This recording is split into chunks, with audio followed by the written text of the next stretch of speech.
Bonjour et bienvenue dans ce 24e Quantum, le premier de l'année 2021, une année qui s'annonce, nous l'espérons bien. En tout cas, on est prêt à vous raconter encore plein de choses sur le quantique parce que vous allez voir, ça bouge encore et ça va peut-être s'accélérer. On croise les doigts.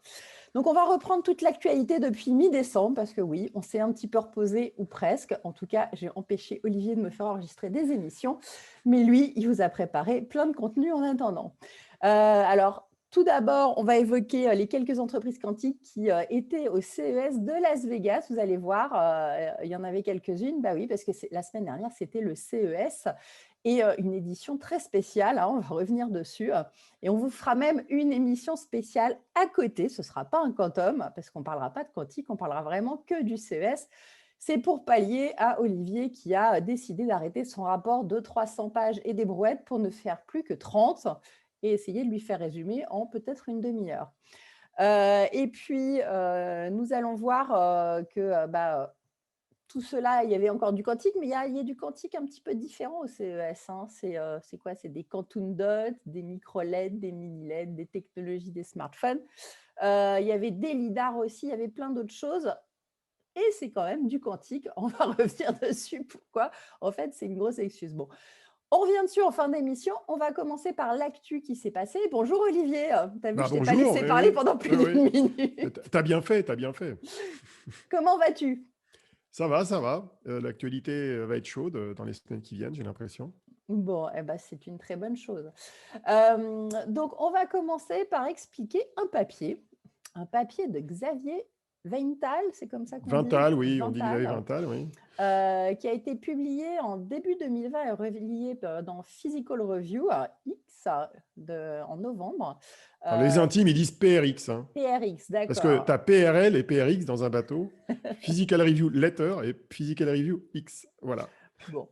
Il y avait 3 auteurs, 2 chercheurs américains du Flatiron Institute et Xavier du CEA IRIG.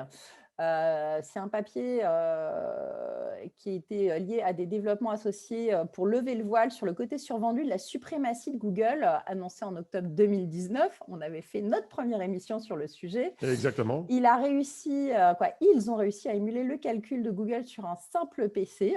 Alors, est-ce qu'un PC classique peut-il vraiment être plus puissant que l'ordinateur quantique de Google?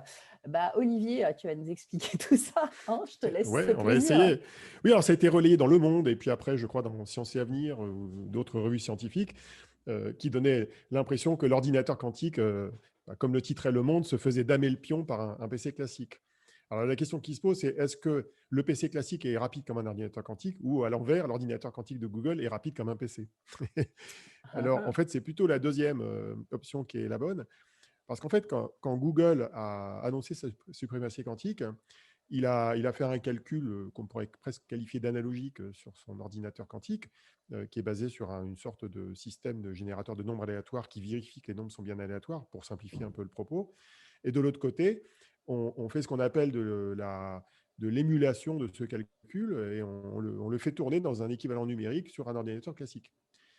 Et la manière dont ces comparaisons sont faites aujourd'hui, consiste en fait à faire un calcul à très haute précision avec un taux d'erreur nul sur le calcul numérique, alors que le calcul qui est réalisé sur l'ordinateur quantique, lui, il est bruyant, il est bruité, et donc, en fait, il n'est pas parfait.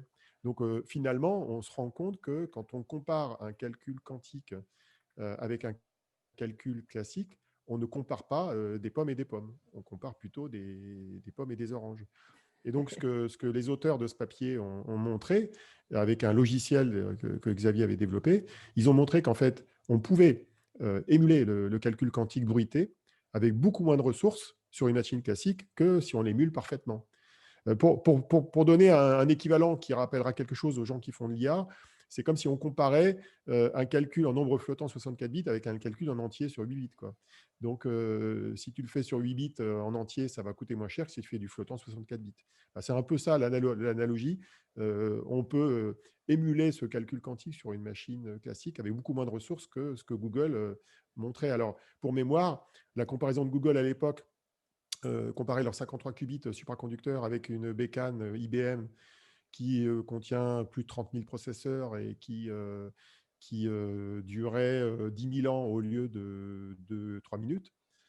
IBM avait répondu en disant oui, si je rajoute quelques pétaoctets de SSD, je descends le temps de calcul à 2 jours et demi, comparé à 2 minutes et demie. Donc, ça fait quand même un ratio de plusieurs milliers de différence. Bon, et là, il le fait avec un PC, avec un temps raisonnable. Donc, finalement, voilà. Bon. Alors, on pouvait faire un peu le même raisonnement aussi avec le mélangeur de photons des Chinois dont on avait parlé dans le dernier épisode du Quantum de 2020 ou pas? Bah oui, c'est la même histoire. Le mélangeur de photons chinois, c'est un mélangeur de photons aléatoire qui n'est pas programmable. Donc, on ne peut pas considérer que c'est un vrai ordinateur programmable au sens classique du terme. Et alors, le papier de Xavier Vintal n'est pas allé jusqu'à creuser cette partie-là, d'autant plus que c'est plus récent, ça date de décembre. Euh, mais, euh, mais il est probable qu'on ait le même phénomène. D'ailleurs, une des manières de vérifier ce phénomène-là, c'est de se rendre compte que quand Google, mais ça on en a déjà parlé dans un épisode précédent, quand Google se met à utiliser ces qubits supraconducteurs pour faire des choses réelles, réellement programmables, là, il arrive à utiliser qu'à peine une douzaine de qubits, et on n'est plus dans le régime de la suprématie ou de l'avantage quantique, c'est-à-dire que ce n'est pas plus rapide qu'une machine classique. Donc, c'est lié au fait que les expériences d'échantillonnage de bosons là, dans les photons des Chinois, ou bien de générateurs de nombres aléatoires utilisés dans la suprématie, ne sont pas des études de cas pertinentes pour vraiment définir ou prouver une suprématie quantique avec un ordinateur quantique. D'où l'intérêt d'ailleurs du benchmark dont on avait parlé je crois, début décembre, à notre dernier numéro de l'année 2020, du benchmark Q-score qui avait été créé par Atos, qui consiste à dire, au lieu de faire des calculs théoriques sur un truc qui ne sert à rien, on va donner un benchmark sur un algorithme qui sert à quelque chose, et on va demander aux gens finalement de définir la taille maximale du problème qu'ils sont capables de résoudre avec une machine donnée.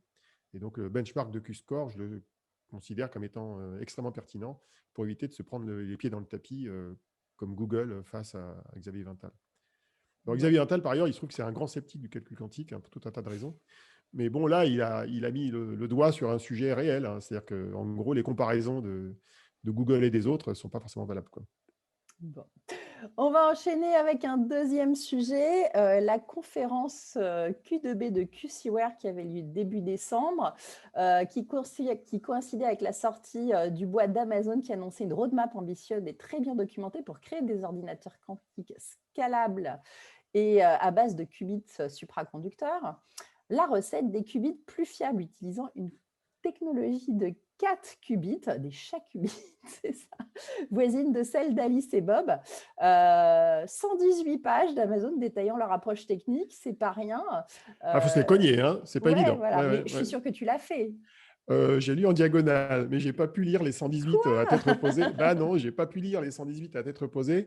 Mais c'était très intéressant parce qu'en fait, ça faisait suite à un petit ping-pong que j'avais eu l'occasion de faire avec John Preskill, qui est quand même une sommité aux États-Unis de Caltech. Et je lui avais posé une question sur un avis qu'il avait donné à cette fameuse conférence en disant oui, il s'était plaint d'une intervention de quelqu'un d'autre et il avait dit bon, pour moi, l'ordinateur quantique scalable, ce n'est pas avant 20 à 30 ans, quoi. Et je lui avais posé une question là-dessus, il avait répondu. Et ce qui est très marrant, c'est que le lendemain, je découvre ce papier d'Amazon qui est relayé par les médias spécialisés, et je découvre qu'il est en fait co-auteur de ce papier. Donc en fait, il avait teasé les gens en leur disant c'est pas prêt avant longtemps, et en fait, il est auteur d'un papier qui lui dit c'est pour dans 10 ans. Donc, c'est assez marrant de voir l'astuce de la communication. Alors, on avait entendu parler du fait qu'Amazon s'intéressait au quantique, puisque fin 2019, ils avaient lancé leur première offre de cloud avec des ordinateurs tierce partie. Si je me rappelle bien, il y a du Honeywell, il y a du D-Wave, et je ne sais plus qui est le troisième, si c'est pas ICQ, ou IonQ. C'est IonQ qui est le troisième. Et cette offre est devenue réellement disponible pendant l'été 2020. Mais ce n'était pas avec des machines à eux.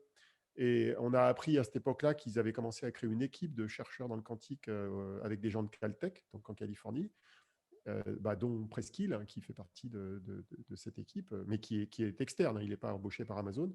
Et là, Amazon, tout d'un coup, dit en fait, non, on travaille sur des qubits, on va faire notre propre machine, et on est sur une technologie qui est, disons, sur le principe voisine de celle de Google et d'IBM, mais qui s'inspire d'une méthode qui s'appelle les qubits de chat de Schrödinger, qui sont des qubits qui ont une caractéristique, c'est qu'ils sont plus fiables et ils permettent en fait de réduire le ratio qu'on a entre ce qu'on appelle les qubits physiques et les qubits logiques. C'est-à-dire pour faire un ordinateur scalable, on a besoin de moins de qubits, en gros, quoi. Et ce n'est pas du tout le choix d'IBM et de Google, hein, pour l'instant. Et par contre, c'est le choix qui a été fait par la startup française Alice and Bob que tu as cité, avec laquelle on avait d'ailleurs décodé un décode quantum avec Richard Menveux il y a plusieurs mois, hein, Oui, qui est déjà. toujours en ligne, pour ceux qui Et voudraient aller voir alors, le détail. c'est là où l'histoire humaine du quantique est toujours passionnante. C'est qu'il faut se rappeler que les fondateurs d'Alice and Bob, Théo Perronin et Raphaël Lescane, ils ont été des thésards de plusieurs Français ou chercheurs travaillant en France, comme Maziar Miarimi et j'ai oublié, c'est pas Zaki Lecta, je crois, l'autre, qui eux-mêmes, en tout cas l'un des deux, je crois, ont été thésards de Michel Devoret, un ancien du CEA, si je ne m'abuse, et qui bosse à Yale, et qui est l'inspirateur des 4 qubits, en fait. Et donc, ce sont des élèves de Michel Devoret qui sont derrière ce truc-là aussi. Donc, on a vu qu'il y avait des arborescences très, oui, non, très c'est liées incroyable, et que incroyable. ça reste encore un petit monde qui est en train de se défricher, donc tout le monde se connaît et tout le monde...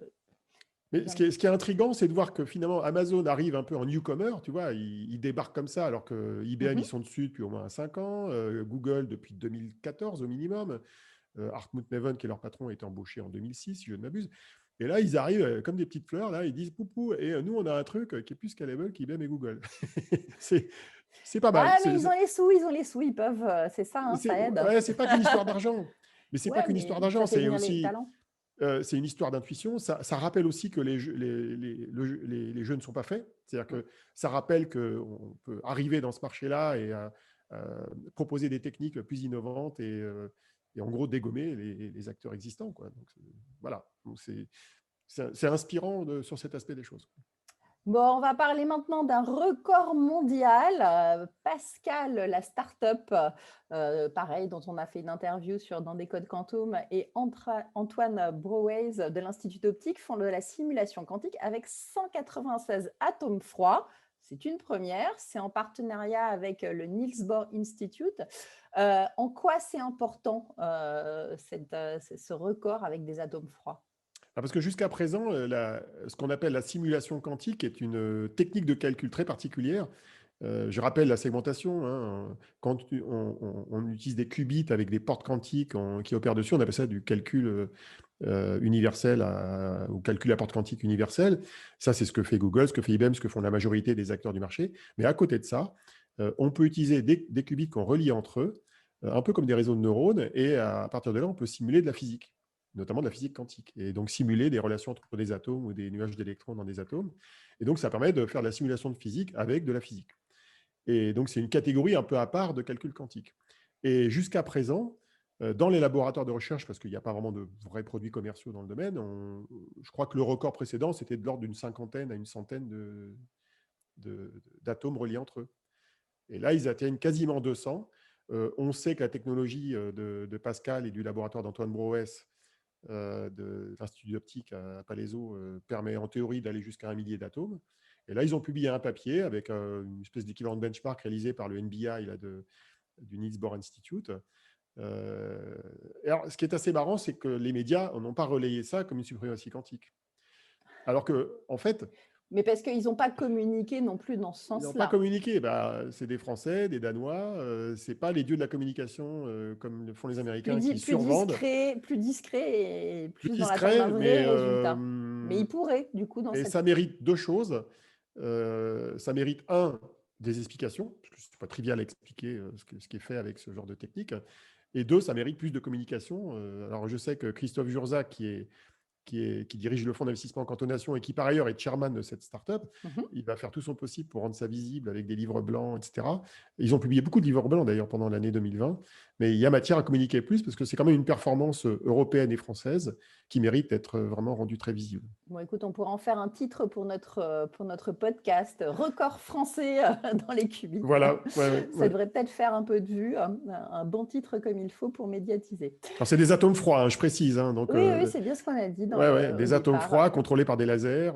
D'ailleurs, pas beaucoup de lasers. Ils ont beau avoir 186 atomes, ils contrôlent ça avec 2 à 3 lasers maximum. Il y a une technique très particulière permettant de contrôler les atomes avec des matrices et tout. Et donc, c'est assez astucieux. On va continuer avec des chiffres, mais d'autres, le côté magique des chiffres 1000 et 1 million de qubits. Alors, c'est un peu comme quand on passait le mur du son et les Mag 1, Mag 2, mais quand on faisait Mag 2.3, on s'en foutait, hein, on attendait le Mag 3 si on pouvait l'attendre. Et ben, là, c'est pareil, il y a des chiffres comme ça clés. En septembre 2020, IBM annonçait prévoir à atteindre les 1121 qubits d'ici 2023 et 1 million plus tard. En décembre, c'est IonQ qui annonçait une roadmap devant mener aussi à 1000 qubits à base d'ions piégés d'ici 2028. Ça va prendre combien de temps tout ça, Olivier, en fait, pour arriver Bah, de on ne sait 1000 à pas, 1 mais million?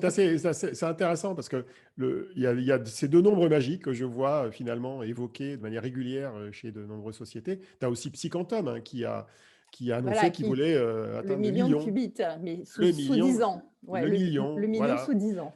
Donc, il y en a qui disent, je vais directement à 1 million. Bon, ils n'iront pas directement à 1 million dans la pratique, mais et il y en a d'autres qui disent, bon, je suis raisonnable, je vais d'abord aller à 1000, et puis après, j'irai à un Voilà, il y million. a Google aussi, c'est 1000 pour créer un qubit logique d'ici quelques années, puis de passer à 1 million de qubits. Voilà. Alors, selon la technique que tu emploies, la roadmap ne sera pas la même.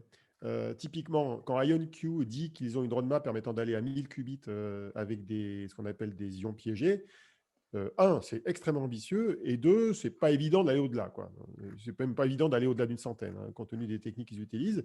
Mais bon, pourquoi pas. Mais le million en ion piégé, je ne le vois pas trop, quoi, compte tenu de la manière dont ça fonctionne aujourd'hui. Alors que dans le supraconducteur, même s'il y a énormément d'obstacles à lever pour arriver ne serait-ce qu'à 1000 qubits, le million n'est pas forcément si délirant que ça. Je crois que Google aussi, dans sa roadmap, annonçait des milestones, des étapes équivalentes, 1 millier puis 1 million. Mhm. Mais c'est marrant, c'est un chiffre qu'on va voir apparaître régulièrement.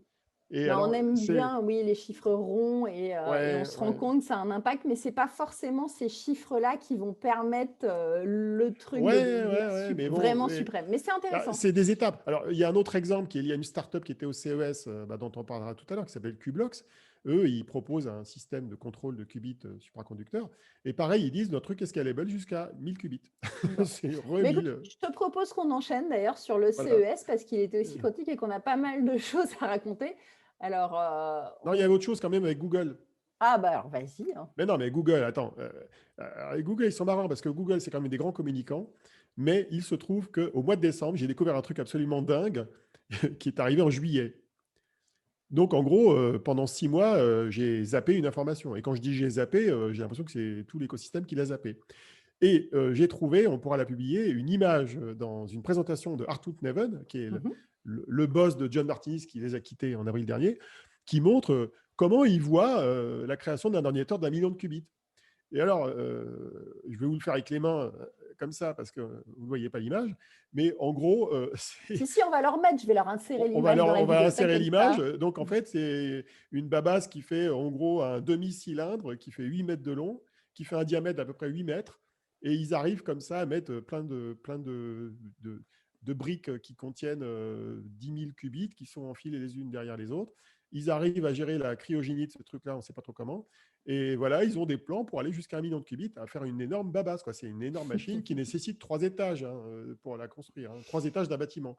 Donc, il n'y a rien qui les arrête, quoi. C'est ça qui est quand même marrant. Alors, qu'est-ce que tu fais avec 1 million de qubits? C'est une grande question quand même, hein. Alors, avec 1 million de qubits de ce type-là, bah, en théorie, tu es censé faire une centaine de qubits logiques. C'est-à-dire, tu es censé obtenir une puissance de calcul très importante avec une centaine de qubits. Et il faut savoir qu'à partir de 55 qubits environ, tu dépasses la puissance de calcul des machines classiques. Mais uniquement pour les algorithmes quantiques qu'on peut faire tourner avec des machines comme ça.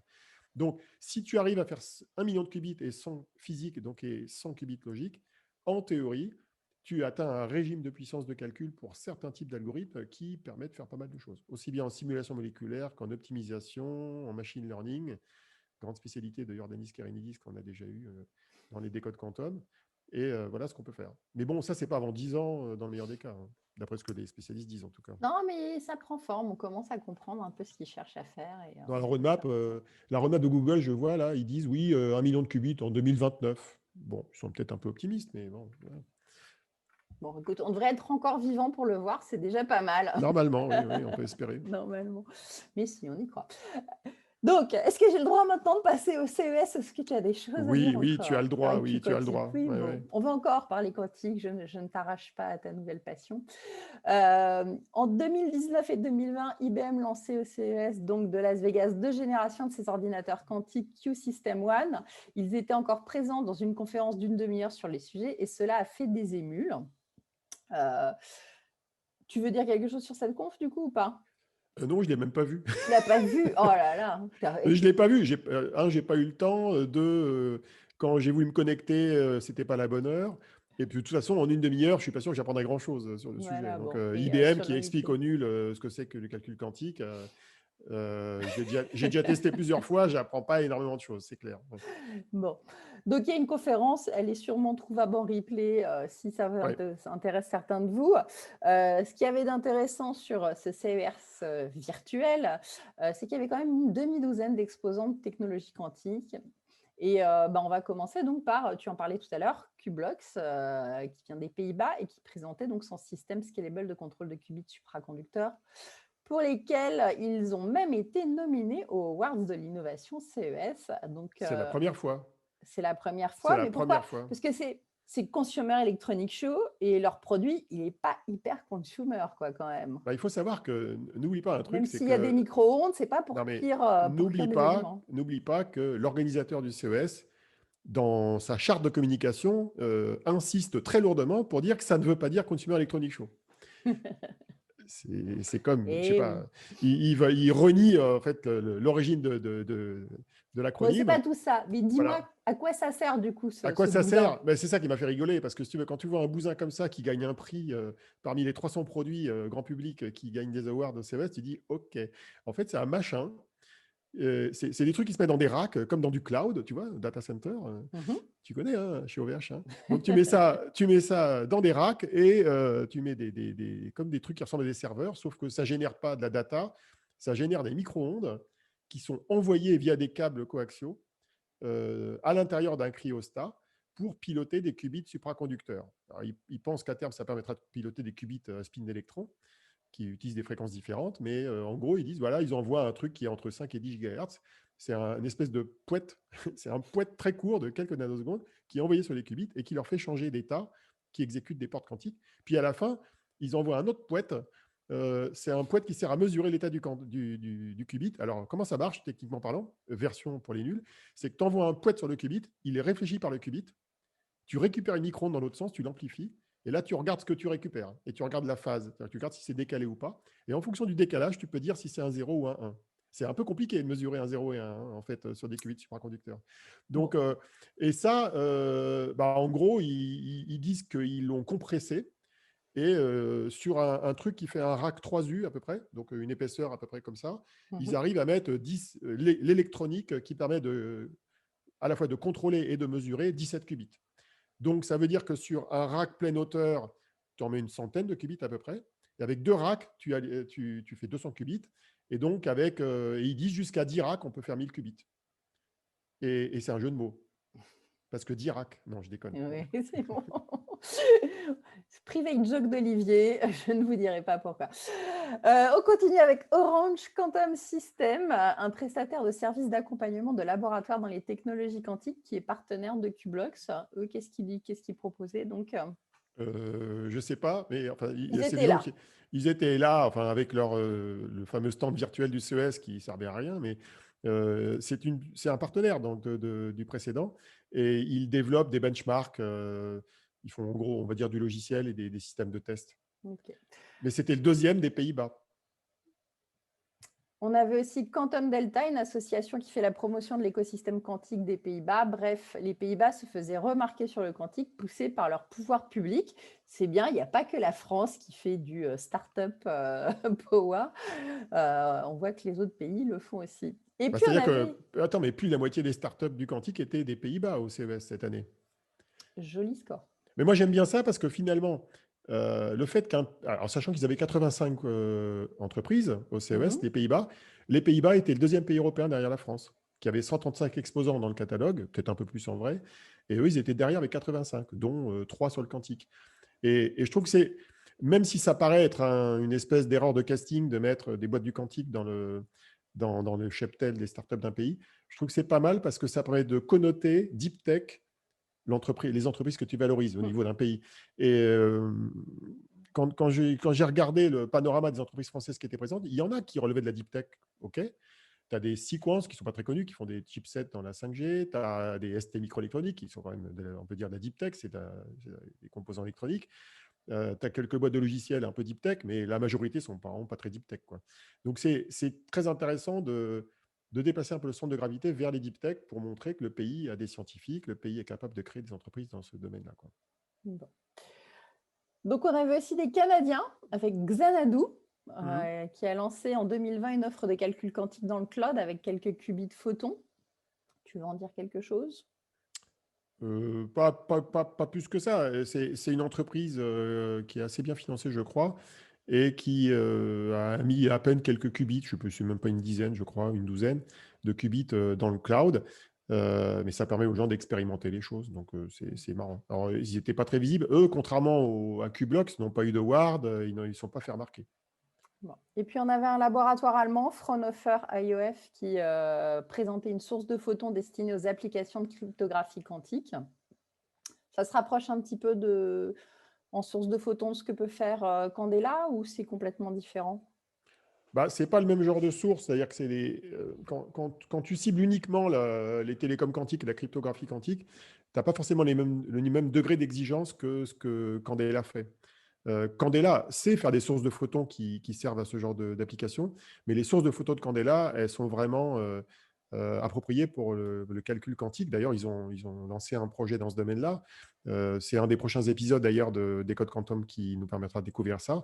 Et donc, le niveau de qualité qui est exigé des générateurs de photons pour faire du calcul est beaucoup plus élevé, à ma connaissance en tout cas, que ceux qui servent aux télécoms.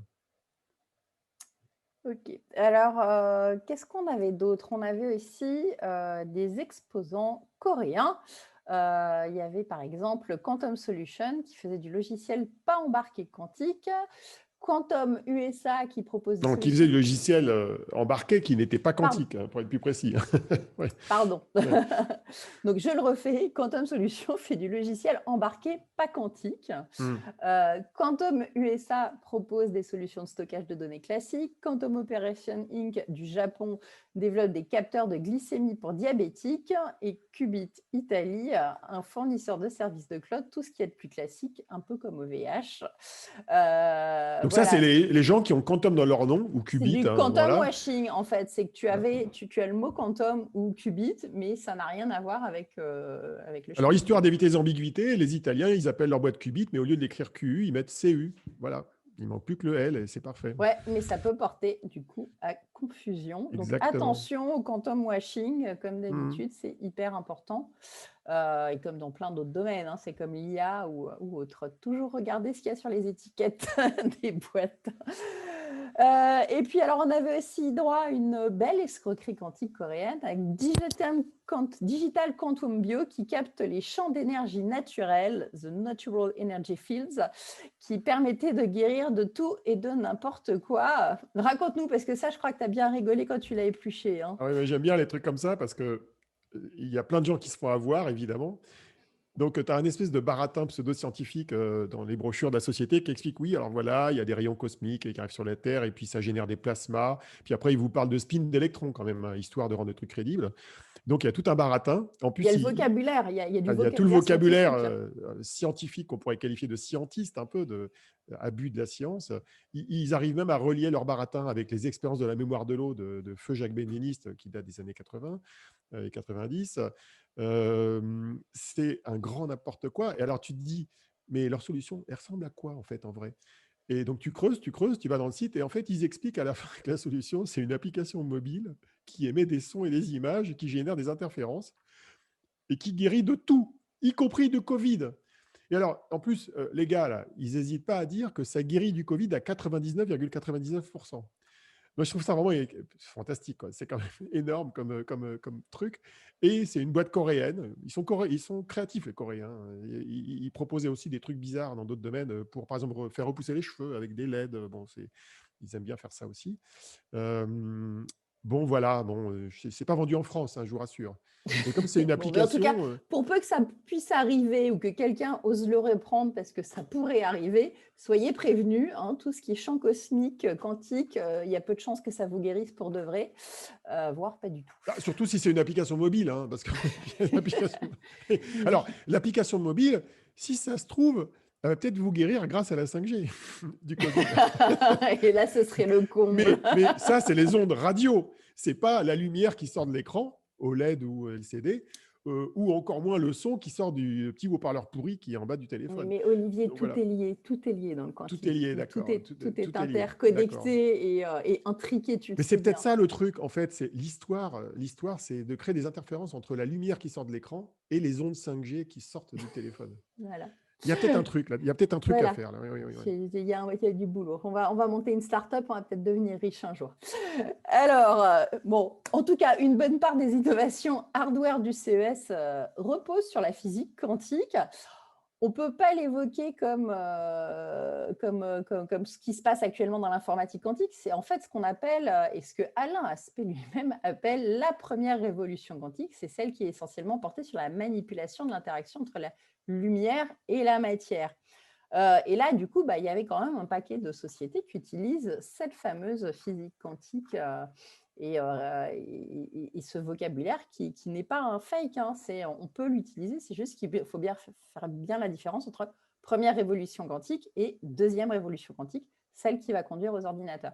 Alors, on va revenir sur quelques innovations. Par exemple, je ne sais pas si tu as des exemples, mais tout ce qui a trait au laser, comme les lidars Ah dans les bah, véhicules autonomes, ou bah même oui, dans le c'est dernier du quantique. iPhone. Alors, c'est jamais présenté comme du quantique en tant que tel, évidemment, mais ça relève vraiment de la physique quantique. C'est-à-dire que, de toute façon, le moindre transistor relève de la physique quantique, hein. Mais comme on n'en parle pas, parce que ça correspond en gros à la physique quantique du XXe siècle, on ne dit plus que c'est du quantique. Mais fondamentalement, ça relève des principes de la physique quantique. Donc, les scientifiques qui travaillent sur ces sujets-là dans la physique fondamentale, ils sont obligés de se cogner toute la physique quantique, hein. Le transistor, c'est l'effet tunnel, qui est un des effets de la physique quantique. Les lidars, c'est les lasers. Eh bien, les lasers, ils sont générés avec la maîtrise de l'interaction lumière-matière, qui relève aussi de la physique quantique, qui remonte à l'effet photoélectrique d'Einstein de 1905 et tout ce qui a suivi derrière. Donc, alors effectivement, si tu prends le dernier iPhone, qui est le 12 Pro et 12 Pro Max, qui est en gros ce qu'il y a de plus puissant en lidar embarqué dans un téléphone, dans ton iPhone, maintenant, tu peux faire un scan avec ton lidar d'une pièce. Donc, Et ça envoie sachez en que fait. Olivier adore ça. Dès qu'il arrive chez quelqu'un, il scanne. Je l'ai Il fait refait les... une fois chez toi, ouais, ouais, c'est ça. Ouais, Donc après, ouais, tu peux ouais. poser tes meubles, tu peux poser les meubles en Voilà, ça 3D. permet en tout cas Ouais, de mieux revoir l'espace et de ouais. scanner un environnement. Alors, tu C'est as un assez autre rigolo. exemple de techno quantique dont on parle depuis très longtemps au CES, c'est les Mm. quantum dots. Ah bah oui, comme Alors, dans eux, ma télé. voilà, ils ont quantum dans le nom, ceux-là. Alors, les quantum dots, qu'est-ce que c'est? C'est des poudres, non pas de perlimpinpin, mais c'est des poudres avec des mini-sphères, avec des matériaux particuliers, souvent à base de matériaux dits 3,5, je crois qu'il y a du gallium dedans, des choses comme ça. Et ce sont des matériaux qui ont des propriétés particulières, qui est quand ils reçoivent la lumière dans une fréquence donnée, ils la réémettent par relaxation, comme on dit, dans une autre fréquence. Et on peut contrôler en fonction du diamètre des poudres la fréquence qui est réémise. Et c'est ça qui sert à faire des couleurs de meilleure qualité dans les télé LCD. C'est ce qu'on trouve par exemple dans les techno QLED chez Samsung. Est-ce que ça marche dans les écrans roulables aussi, qu'on a pu voir cette année? Alors non. Non? Non, pourquoi? Parce que les écrans enroulables, ils sont en général des écrans OLED. Mais est-ce qu'ils sont quantiques, du coup, les OLED? Alors, les OLED sont quantiques aussi, mais ce n'est pas le même procédé qui est utilisé.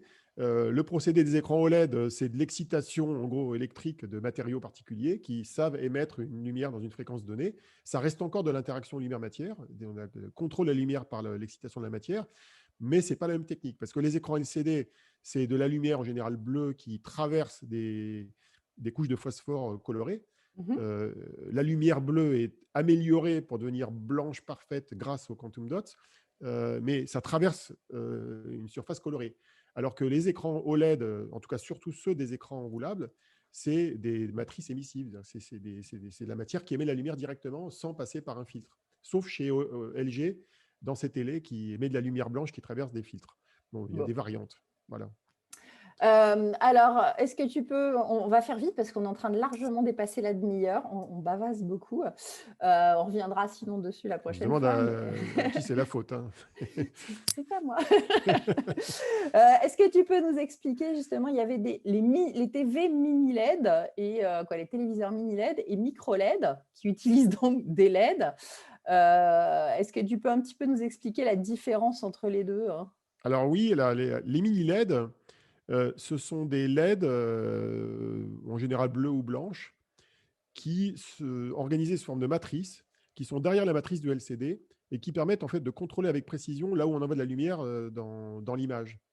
Et l'intérêt de ce truc-là, c'est d'améliorer les ratios de contraste et de faire en sorte que les noirs soient plus noirs que si tu as une lumière qui est juste filtrée. Donc, au lieu d'éclairer partout et traverser une matrice LCD qui se bloque quand ça doit être noir, eh tu n'envoies pas de lumière du tout, ce qui fait que ton noir est plus noir. C'est le seul intérêt du truc, hein. Et alors moi, je m'insurge contre cette technologie parce qu'elle augmente le prix des télés. D'ailleurs, elle rajoute de l'épaisseur à l'écran en général parce que tu as une couche de LED, même si elle fait peut-être 1 mm, c'est pas énorme. Eh bien, en fait, améliorer le noir d'un écran LCD, franchement, ça ne sert pas à grand-chose. Parce que j'ai fait le test moi-même. Moi, j'ai plein de télés chez moi qui me servent de moniteur. J'ai des projecteurs vidéo et j'ai des contenus que je teste, qui sont par exemple des films en Blu-ray ou des films de science-fiction, dans lesquels il y a le noir avec le ciel avec les étoiles. Et en fait, même le noir de ciel et les étoiles, il n'est jamais vraiment noir. Ce qui fait qu'en fait, on s'enquiquine à faire du noir, alors que le noir dans les contenus, il n'existe pas. Alors, c'est très empirique ce que je vous raconte, parce que les spécialistes vont dire, mais non, tu racontes n'importe quoi. En fait, en pratique, ça ne sert pas tant que ça Bon, à dans le monde grand-chose. de l'art, c'est important. Tu peux en parler à Pierre Alors, Soulages. ouais, voilà, Il y a mais différents types de noir et ça c'est dépend. beau. C'est vrai, c'est vrai. Et puis, ça dépend après de l'éclairage ambiant de ta pièce, ça dépend de plein de paramètres. Mais prenez une télé LCD de base, comme celle que j'ai devant moi, là, qui me sert de moniteur pour notre enregistrement. Bah, j'ai un noir qui apparaît là, dans l'enregistrement. Il est très bien, mon Ah, mais noir. Et regarde, c'est une là, nous, on peut LCD de voir le base. noir de ton micro sur le noir de ton gilet, de ton col et de ton zip. Bah, Et c'est comme fait quoi, ça plein de marche noirs bien. différents. Ouais, mais pas que sur un Euh, Macintosh, toi, donc c'est peut-être mieux. Mais voilà. Bon. Alors mais en maintenant, tout les cas, on va micro bien. LED. Les micro LED, Oui. c'est aussi des LED, sauf qu'au lieu que ce soit des LED blanches qui éclairent une matrice LCD, c'est des LED qui envoient directement de la lumière rouge, vert, bleu, les trois couleurs primaires. Et les micro LED, c'est en fait des semi-conducteurs. En fait, c'est des LED qui sont soit directement gravés sur un semi-conducteur et on met des carrés côte à côte, soit c'est des LED qui sont déplacées une par une. Elles sont toutes petites, elles sont déplacées par des robots une par une sur un substrat et reliées entre elles électroniquement. Et ça permet de créer des écrans qui ont des caractéristiques très voisines des écrans de ce qu'on appelle l'affichage professionnel. Par exemple, tu sais, quand tu vas dans un événement Mhm. et que tu as un énorme écran très large derrière les speakers ou dans les stades, c'est des LED discrètes. Enfin, c'est des LED qui sont des composants électroniques. Il y a trois couleurs primaires qui émettent et ça fait entre 1 et 2,5 mm de large. Mhm. Eh bien, ça, c'est le même principe, sauf que la LED est toute petite. Elle est minuscule, elle fait je ne sais pas combien de micromètres, et on en met plein les unes à côté des autres. Alors, l'avantage, c'est que c'est très lumineux, ça génère une colorimétrie qui est très bonne. Ça génère aussi des noirs qui sont très bons parce qu'il suffit de pas éclairer pour que ce soit noir, pour peu que le fond soit bien noir. Et donc, c'est très sympa. Bon, alors ça a un inconvénient, c'est que ça coûte la peau des fesses. Bon, écoute. Voilà, donc Samsung présentait une télé qui faisait je ne sais plus combien, 100 pouces ou 100 et quelques pouces. Elle était à 150 000 $, quoi, le prix de lancement. Alors, Ouais, mais bon, dans quelques années, elle sera peut-être voilà, abordable, peut-être. mais Soyons oui, mais patients. justement, quand tu vois au CES une boîte qui te dit je lance une télé à 150 000 $, la question est est-ce que réellement les processus de fabrication vont pouvoir évoluer de telle manière à ce que ce soit à 1000 $, quoi, Mhm. ou moins, comme aujourd'hui sur les écrans de CD. La réalité, c'est qu'il y a des cas où on y arrive, et puis il y a des cas où on n'y arrive pas. Et j'aurais tendance à dire qu'à micro-LED, on est plutôt penché du côté du cas où on n'y arrive pas, parce que pour l'instant, l'état de l'art est tel qu'on ne sait pas fabriquer ce truc-là à un prix raisonnable. Pour Ouais, l'instant. ok. Bon, Voilà. intéressant. Alors, pour revenir au quantique dans tout ça, on va raccourcir un petit peu, mais vous avez bien évidemment les capteurs photo des smartphones dont la résolution atteint maintenant 108 millions de pixels, comme dans le dernier Samsung S21 Ultra. Vous avez n'importe quel capteur infrarouge utilisé dans une montre connectée pour suivre les battements cardiaques ou évaluer l'oxygène dans le sang. Il y a aussi, alors tiens, ça par contre, c'est intéressant à détailler, les lampes à excimer qui émettent les UVC, comme sur le robot de chez LG et qui désinfectent, ou celui d'Uptech, le Adibot. Les lampes à excimer, justement, c'est avec ces fameuses UV. C'est important. Ah bah oui, c'est Comment ça important parce qu'en fonctionne? fait, il se trouve que ça fait des années qu'on a découvert que les UVC, qui sont en gros les UV de plus haute fréquence, les UVA, ce sont ceux qui sont les plus proches du bleu. Mhm. Après, tu as les UVB, c'est en gros les UV que tu reçois en bronzant au soleil. Et puis les UVC, c'est les UV très énergétiques. Et ils ont une caractéristique, ces UV, c'est qu'ils détruisent les virus, en fait. Et ils peuvent servir à désinfecter un endroit, quoi. Voilà. Donc, par Et donc, exemple, ils pourraient servir à désinfecter la Maison Blanche mercredi prochain. Euh, je ne sais pas si ça tue le virus Trump très très Bah, bien, il se trouve mais qu'ils vont vraiment passer 6 heures à désinfecter la Maison Blanche pour faire la transition entre les deux présidents. Mais je suis pas sûr qu'ils utilisent ce truc-là. Ils vont nettoyer tout, toutes les poignées de porte et tout. moi je rechercherai aussi tout ce qui est poison et tout. Va savoir Et ce qu'ils oui, pourraient laisser oui, comme voilà, piège. on ne sait jamais. Et il se trouve qu'il existe plusieurs techniques permettant de gérer des UVC. Mais aujourd'hui, la seule qui soit réellement éprouvée, c'est des lampes à excimer qui ressemblent un peu à des néons. Donc, c'est une excitation de matériaux dans une lampe sous vide, je crois. Ça crée une espèce de lumière bleue, mais les UV, on ne les voit pas. Mhm. Le néon, il est bleu, mais il émet aussi dans des fréquences qu'on ne voit pas, que l'œil, en tout cas humain, ne voit pas.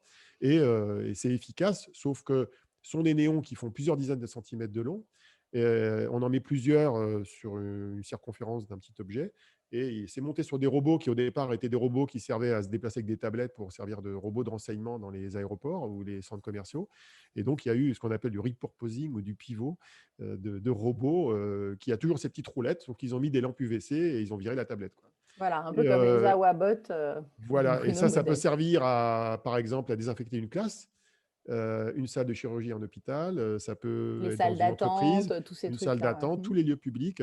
Et ça vient d'Asie. Le premier vient de la Corée avec LG. Le deuxième vient des Chinois. Je crois qu'Ubitech, c'est une boîte chinoise. Ouais. Et donc, Mais voilà. Donc, c'est ok, utile. Et c'est aussi du c'est quantique, utile. hein. Voilà. C'est Bon, aussi du à quantique. savoir, par contre, tout ce qui est à base de LED qu'on vous vend sur les sites là pas cher pour désinfecter vos smartphones et tout, les UV sont pas du tout les bons et ça produit pas du tout des En fait, UVC. ouais. Et Les UV qui sont émis par les LED aujourd'hui, c'est un mélange d'UVA, UVB, UVC, mais la quantité d'UVC qui est émise est extrêmement faible parce que le rendement des UVC, des LED actuels, en tout cas, est extrêmement mauvais. C'est un sujet que j'ai eu l'occasion d'étudier grâce à des chercheurs du CEA et du CNRS pendant l'été de Grenoble encore. C'est nos amis de mm, Grenoble qui nous ont aidés là-dessus. Et on s'est rendu compte que non, ça ne marchait pas encore. Ça fait l'objet de recherche. Un jour, peut-être, on arrivera à faire des LED qui permettront de faire ça, mais aujourd'hui, ce ne sont pas des voilà. LED Donc commerciaux. tous ces petits trucs là pas cher avec des UV à partir de LED, ça ne tue pas Mm. le Covid. Attention, toujours mieux des bonnes lingettes désinfectantes. C'est un peu plus chimique, mais bon. Mm. Dernier truc quantique, les transistors qui s'appuient aussi toujours sur la première évolution quantique et le principe fondamental de l'effet tunnel. Donc, les microprocesseurs aussi. Donc, tout. En Donc gros, tout ce tout. qui est numérique. Voilà. Voilà. Pourquoi on ne labellise pas par quantique tous ces produits bah, écoute, je sais pas, c'est l'une Ah, des la raison, raisons. la raison, c'est ce que tu disais au début. Toutes ces technologies relèvent de la première évolution quantique, pour l'essentiel. Et le critère qui est couramment utilisé, notamment par Alain Aspect et par les Américains qui ont défini cette notion de seconde révolution quantique, c'est qu'en gros, pour qu'un produit soit quantique au sens de la seconde révolution, il faut qu'il utilise tout ou partie des trois techniques suivantes, qui sont ou la superposition d'états, qu'on utilise par exemple dans les calculs, ou l'intrication, qu'on utilise dans les calculs, mais aussi dans les télécoms et la cryptographie quantique, et ou la maîtrise individuelle de quantum, c'est-à-dire de travailler sur un seul électron à la fois, un seul atome à la fois, un seul photon à la fois de manière individuelle, et ça permet de rentrer dans la seconde révolution quantique. Et donc, ça permet d'être sélectif, si tu veux. Donc, ce sont les trois principaux critères. Il y en a d'autres qui ont été des nuances qui ont été rajoutées, mais c'est les trois principaux critères. Et donc, pourquoi à la fin, ça nous permet de dire que ce qui relève des technologies quantiques de cette seconde révolution quantique, c'est essentiellement le calcul quantique, quelle que soit la forme, c'est les télécommunications et la cryptographie quantique, et c'est ce qu'on appelle la métrologie quantique, qui s'appuie sur un mélange de tout ça. Donc, voilà le critère, quoi. Bon, eh ben, écoute, merci Olivier. On va clôturer cette émission de rentrée, hein, on va dire, de début d'année. On revient très très vite. Alors, on va essayer donc de vous faire le rapport du CES en moins d'une heure, hein, Olivier, Et avec tous en non tes quantique, slides. on va dire, en non Et quantique, en non quantique, en voilà. Non, normal. non, Ouais. mais l'équivalent du rapport du CES, mais en format podcast, avec des slides, ça pourrait être sympa aussi. Et puis, voilà, donc on se retrouve dans quelques jours. D'ici là, portez-vous bien et puis voilà. Salut Olivier! À la prochaine.